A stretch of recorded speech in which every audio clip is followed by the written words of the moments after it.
Messieurs, nous constatons après une étude approfondie de notre travail que nous pouvons parfaitement l'organiser entre nous. Nous en concluons donc que vous êtes absolument inutiles et parasitaires. Nous vous prions d'agréer, monsieur, nos salutations autogérées. Oh, la lettre, elle était claire, elle disait clairement au patron, on n'a plus besoin de vous. C'est incroyable, il n'y a pas eu beaucoup de lettres comme ça. On est tellement habitués à des licenciements dans l'autre sens que ça en est stupéfiant.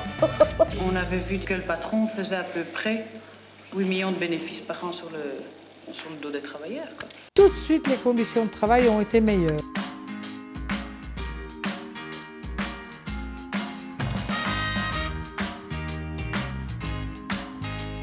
Dans les années 1975, j'ai travaillé au Ballet Libéré. Je suis venue comme nettoyeuse. J'ai été engagée au Ballet Libéré comme animatrice, qui était une entreprise de nettoyage qui faisait la sous-traitance des bâtiments de l'UCL sur le territoire de Louvain-la-Neuve. Elles se sont organisées toutes seules en prenant les décisions collectivement. Progressivement, elles se sont rendues compte qu'il fallait mettre en place une organisation, un peu toute la problématique administrative de la gestion de l'ASBL. Il y a beaucoup qui travaillent sans patron, on voit pas ça partout. On voit qu'on sait s'organiser, qu'on sait travailler. Quand il y a des problèmes à régler, on les règle nous-mêmes. Le patron venait et disait, ben voilà, c'est fait, vous devez faire ça. Tandis que maintenant, on doit le voir de nous-mêmes et on sait de nous-mêmes si c'est bien fait ou si ce n'est pas bien fait. Donc c'est déjà une grande responsabilité pour nous.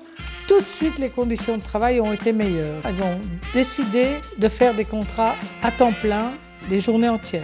Elles ont directement augmenté les salaires et ils étaient de 188 francs belges de l'heure, ce qui représente 4,60 €.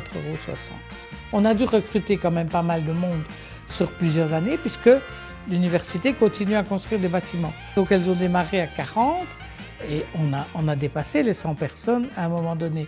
Les ouvrières du Ballet Libéré se sont donné un règlement de fonctionnement interne. Toutes les décisions importantes qui engagent la politique et l'avenir du Ballet Libéré sont prises à l'Assemblée générale qui se tient chaque vendredi après-midi.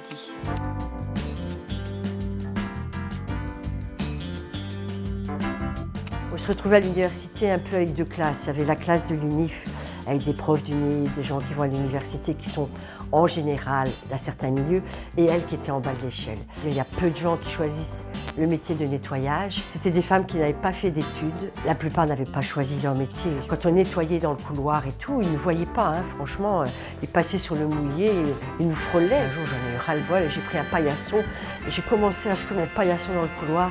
Ah, là, ils se sont rendus compte que, tiens, ah bah oui, il y a quelqu'un. Ah oui, tiens, c'est propre, c'est peut-être des gens qui nettoient, mais ils ne faisaient pas attention. J'étais fière quand j'accompagnais le groupe de 7, 8, 9 nettoyeuses et qu'on se retrouvait devant les grosses têtes de l'UCL pour défendre notre pain, pour défendre notre travail. C'était quand même des millions qu'on négociait. Et le fait qu'on pouvait décider de l'organisation soi-même.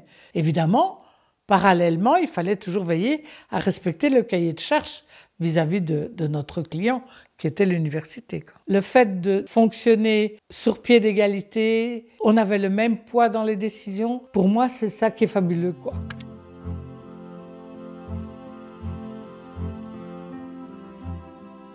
On n'a pas duré plus de 14 ans parce qu'il y a eu un appel d'offres que l'université a dû faire sous la pression des firmes concurrentes et sous la pression des réglementations européennes. Il fallait nécessairement faire un appel d'offres. On n'a pas eu gain de cause. Et où ça ne va pas, et où je trouve que maintenant dans notre société ça ne va pas, c'est qu'on fait des appels d'offres sur le coût du travail, mais on ne fait pas des appels d'offres sur les conditions de travail. Beaucoup ont refusé de venir travailler encore sur le site pour d'autres entreprises.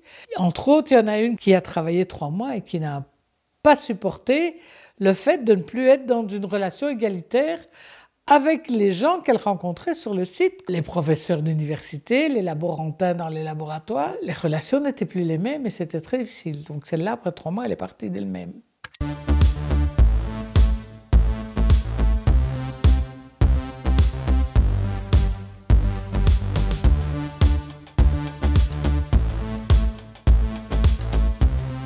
Ce que vous avez fait là, jamais on n'oserait faire des trucs pareils. Je ne pensais même pas que c'était possible de virer un boss. Quand tu dis que ça te semble pas possible aujourd'hui, je voudrais quand même rappeler ce que Julia a dit tout à l'heure, c'est qu'elle-même croyait que c'était pas possible quand ils ont commencé la grève. Hein. Ce qui était en tout cas clair, c'est que ou on s'en sortait ensemble, ou bien c'était terminé. Moi, ça m'a fait vraiment très mal au cœur, et les autres du ballet libéré aussi. D'abord, on s'est rendu compte que des endroits où nous, on était à 2 pour nettoyer, maintenant, elles se retrouvent toutes seules. Donc ça veut dire que les filles, elles triment. Elles ne font pas que marcher, elles courent. La fille mange avec son GSM, toute seule sa petite tartine, dans un petit code qu'on lui a donné, dans un petit sous-sol à l'université. Ils n'ont plus rien de collectif. Du coup, mais c'est très bien fait, parce que ça veut dire que les gens sont tous tout seuls et n'ont plus de convivialité, de solidarité. Ils ne se connaissent pas, ils ne se rencontrent pas.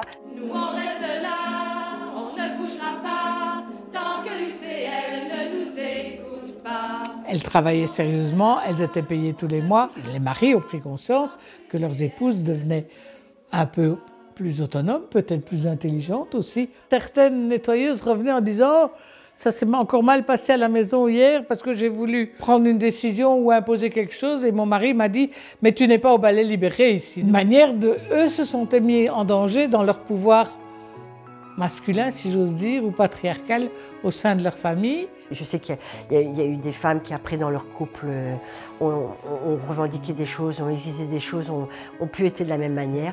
Je suis persuadée que pour leurs filles, elles ont voulu un mieux. Elles ont voulu que leurs filles puissent faire des études et la volonté qu'elles ne puissent pas avoir des boulots aussi durs qu'elles. Et je dirais qu'on a semé des choses et des graines et ça a changé beaucoup de choses dans les mentalités.